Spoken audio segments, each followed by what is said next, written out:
पुतळा उभारलाय, स्मारक उभारलाय, काय सांगाल याबद्दल? मला वाटतं मला आज माझ्याकडे शब्द अपुरे आहेत थोडं खाली घ्या ना. की जेवढा आनंद मला वाटतं जनतेला या ठिकाणी झालेला आहे कल्याणच्या, त्याच्यापेक्षा काही पटीने आनंद जो आहे तो मला या ठिकाणी झालेला आहे की या डॉक्टर बाबासाहेब आंबेडकरांच्या स्मारकामध्ये एक खारीचा वाटा उचलण्याची संधी जी आहे ती मला या ठिकाणी मिळाली. आणि मला वाटतं बघता बघता एका पुतळ्यापासून सुरू झालेली कथा ती एका स्मारकापर्यंत जाऊन त्या ठिकाणी पोहोचली. मी या ठिकाणी स्मारकाचे सगळे समितीचे सदस्य आहेत, अण्णा आहेत, त्यांच्या नेतृत्वाखाली सगळे समितीचे सदस्य जे या स्मारकासाठी गेले अनेक वर्ष आंदोलन करत होते, संघर्ष करत होते.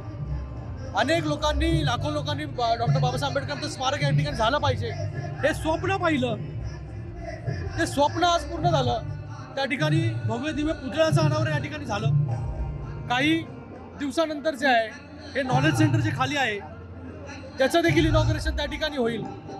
आणि एक जिवंत डॉक्टर बाबासाहेब आंबेडकरांच्या जीवन चरित्रावरती एक उभं जिवंत स्मारक या ठिकाणी लोकांच्या सेवेमध्ये येईल, ज्याच्याकडून वर्तमानातली पिढी आणि भविष्यातली पिढी ही ऊर्जा घेईल संघर्षाची, शिकण्याची, संघटित होण्याची.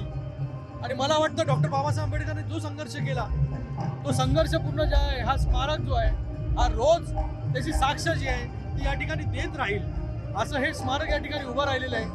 मला वाटतं हे स्मारक फक्त एक पुतळा नाही, हे डॉक्टर बाबासाहेब आंबेडकरांचे वेगवेगळे चरित्र आहे. डॉक्टर बाबासाहेब आंबेडकर वेगवेगळी आंदोलनं केली, या सगळ्या आंदोलनाची साक्ष जे आहे हे स्मारक या ठिकाणी देईल.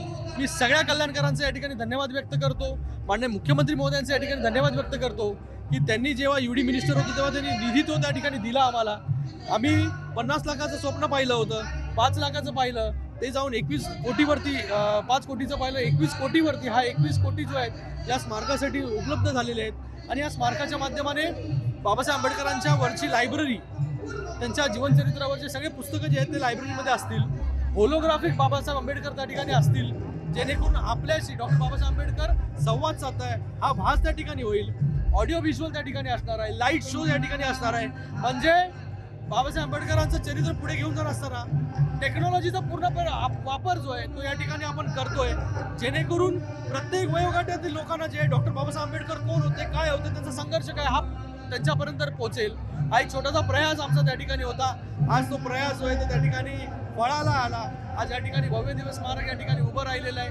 तमाम कल्याणकरांचं सगळे संघर्ष ज्यांनी केला, ज्यांनी आंदोलनं केली, त्या सगळ्यांचा धन्यवाद व्यक्त करतो. या कुण्या एका व्यक्तीचं हे श्रेय नाही, हे सगळ्यांचं श्रेय आहे. ज्यांनी याचे स्वप्न पाहिले हे सगळ्यांचं श्रेय, हे सगळ्यांमुळे जे हे डॉक्टर बाबासाहेब आंबेडकरांचं स्मारक या ठिकाणी उभं राहिलं. भविष्यात यापैकी झाल्यानंतर आणखी मोठं स्मारक मी म्हणालो की डॉक्टर बाबासाहेब आंबेडकर जेवढे स्मारक आपण करू शकतो तेवढे आपण केले पाहिजे.